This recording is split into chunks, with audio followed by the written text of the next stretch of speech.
ሰላም እንዲናችሁ ውድ የማን ዩናይትድ ኢትዮ ፋንስ ተከታታዮች በያላችሁበት ሰላማችሁ ይብዛ። በርካታ ስፖርታዊ መረጃዎችን ወደ እናንተ ይዘን መጥተናል። እስከ ፕሮግራማችን መጠናቂያ ድረስ አብራችሁን ቆዩ።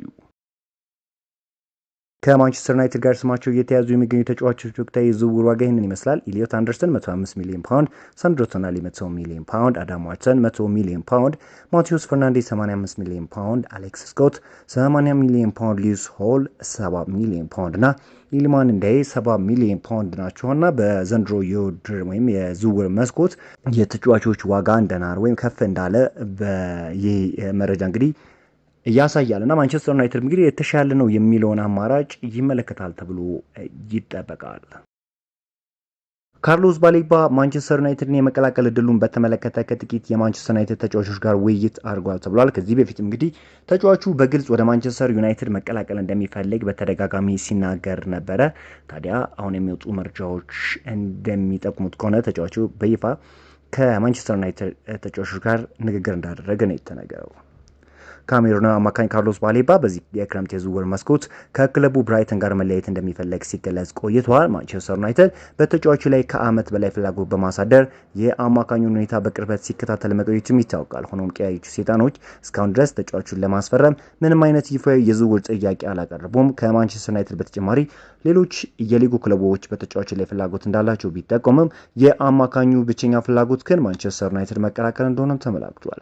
የ22 ዓመቱ አማካኝ ይህንን ውሳኔውን ለአሜክስ ባለስልጣናት በይፋ ማስታወቁ ተገልጿል። የላንክሻየሩ ክለብ በቀጣይ ተጫዋቹን ማስፈረም በሚችልባቸው ሁኔታዎች ዙሪያ ከብራይተን ሰዎች ጋር ወሳኝ ውይይቶች እንደሚያደርግም ይጠበቃል። የተጫዋቹ ስም በዚህ ጊዜ ብቻ ሳይሆን ባለፈው የውድድር ዘመንም ለበርካታ ጊዜያት ማለት ይቻላል ስሙ ከማንቸስተር ዩናይትድ ጋር ሲያያዝ እንደነበረ ይታወቃል። በግልጽ አሁን ይህ ተጫዋች ወደ ማንቸስተር ዩናይትድ መቀላቀል እንደሚፈልግ ማሳወቁ የሚታወቅ ጉዳይ ነው። ለበርካታ ጊዜም ስሙ ከማንቸስተር ዩናይትድ ጋር ሲያያዝ ነበረ። ቦርንማውዝ ለአሌክስ ስኮት አዲስ ኮንትራት አቅርበውለታል። አዲሱ ኮንትራት የውል ማፍረሻ ዋጋ ሊያካትት እንደሚችልም ተነግሯል። ክለቡ ቀደም ሲል ይህንን መሰል አካሄድ ከዲና ሃውሰን ጋር በተሳካ ሁኔታ የተጠቀሙት ሲሆን ስኮት በእቅዱ ላይ ከተስማማ አሁንም ያንኑ ተመሳሳይ ነገር ለመድገም ዝግጁ እንደሆነ ፋብሪዚዮ ሮማኖ አሳውቋል። እንደሚታወቀው የዚህ ተጫዋች ስምም በተደጋጋሚ ማለት ይቻላል ከማንቸስተር ዩናይትድ ጋር ሲያያዝ ነበረ።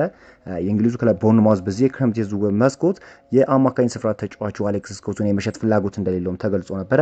ምንም እንኳን ተጫዋቹ አዲስ ፈተናን የመጋፈጥ ፍላጎት ቢኖረውም ክለቡ ግን በዚህ ወቅት እርሱን የመሸኘት እቅድ እንደሌለው ተመላክቷል። ቦርንማውዝ ምናልባትም ተጫዋቹን ለመሸጥ የሚወስን ከሆነ ከዝውውሩ እስከ 80 ሚሊዮን ፓውንድ የሚጠጋ ሂሳብ እንደሚፈልግም ተነግሯል። ማንቸስተር ዩናይትድን ጨምሮ ሌሎች ታላላቅ የአውሮፓ ክለቦች አይናቸውን በዚህ ተጫዋች ላይ ማሳረፋቸውም የሚታወቅ ጉዳይ ነው እና አሌክስ ስኮትን ማንቸስተር ዩናይትዶች እንዲህ በቀላሉ ያገኙታል ተብሎ አይታሰብም።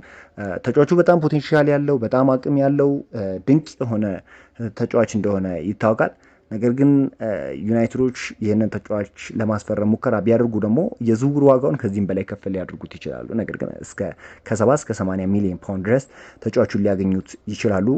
ማንቸስተር ዩናይትድ ግን የመጀመሪያ እቅዳቸው ሆነው የማቴዎስ ፈርናንዴዝን ዝውውር መጨረስ ነው። በተጫዋቹ ላይ ከፍተኛውን ፍላጎት አላቸው። አሁን ብቻ ሳይሆን በዘንድሮ የውድድር ዓመት ከመጀመሪያው ጀምሮ ሲመለከቱት የነበረ ተጫዋች እንደሆነ ይታወቃል። ተጫዋቹም ወደ ማንቸስተር ዩናይትድ የመቀላቀል ፍላጎት እንዳለውም የሚታወቅ ጉዳይ ነው። ማይካል ሪቻርድስ የቀድሞ የማንቸስተር ዩናይትድ ተጫዋች ሮይ ኪን በብሩኖ ፈርናንዴዝ ዙሪያ ስለሚዘነዘረው ትችት እንዲህ ብለዋል። ከሮይ ኪን ጋር በስራ በቆየሁባቸው ጊዜያት አንድ ነገር ተረድቻለሁ። የእሱ መመዘኛዎች በጣም ከፍተኛ ናቸው። አሁን ላይ የክለቡ ደረጃ ዝቅ ማለቱ ደግሞ ሊዋጥለት አልቻለም። በዩናይትድ ቤት ምን እየተፈጠረ እንዳለ ሊረዳ አይችልም። በእውነቱ ሮይ ኪን ብሩኖን ይወደዋል አውቃለሁ። ቀደም ሲል በመካከላቸው መጠነኛ አለመግባባቶች ነበሩ። ነገር ግን ሮይ ኪን በብሩኖ ላይ ምንም አይነት የግል ጥላቻ የለውም ሲል ነው እየተናገረውና ሮይ ኪን እንግዲህ ከብሩኖ ጋር የገባው አለመግባባት እንዳለ ይታወቃል እና ይህ ነገር ደግሞ ለሪቻርድስ እንኳን አስገርሞታል። በግሉ ግን ከብሩኖ ፈርናንዴዝ ጋር ምንም አይነት ቅራኔ እንደሌለው ለማሳወቅ ሞክረዋል። ሊድስ ዩናይትድ የ16 ዓመቱን የክንፍ ተጫዋች ሲልቫ ማክስን ከማንቸስተር ዩናይትድ ለማስፈረም ተዘጋጅቷል። ዩናይትዶችም ተጫዋቹን እንግዲህ ለመሸኘት ዝግጁ እንደሆኑ ነው እየተገለጸ የሚገኘውና ሊድስ ዩናይትዶች ይህንን ባለተስጦ ከማንቸስተር ዩናይትድ ለመውሰድ ሀሳብ እንዳላቸው ነው እየተገለጸ የሚገኘውና በክረምቱ የዝውውር መስኮት ማንቸስተር ዩናይትዶች እጅግ አይሆኑም የሚባሉ ዝውውሮችን የመፈጸም እድሉ ይኖራቸዋል። እነዛን መረጃዎች ወዲያው ወደ እናንተ የማርሳችሁናል። እናንተም ይህንን ቻናል ሰብስክራይብ እንዲሁም ቪዲዮ ላይክ በማድረግ ለብዙ ሰዎች አድርሱ ትላለው። አጠር ያለች ስፖርታዊ መረጃዋን ወደ እናንተ አደርስኳችሁ። በአዲስ ስፖርታዊ መረጃ እስክንገናኝ መልካም ተመኘው።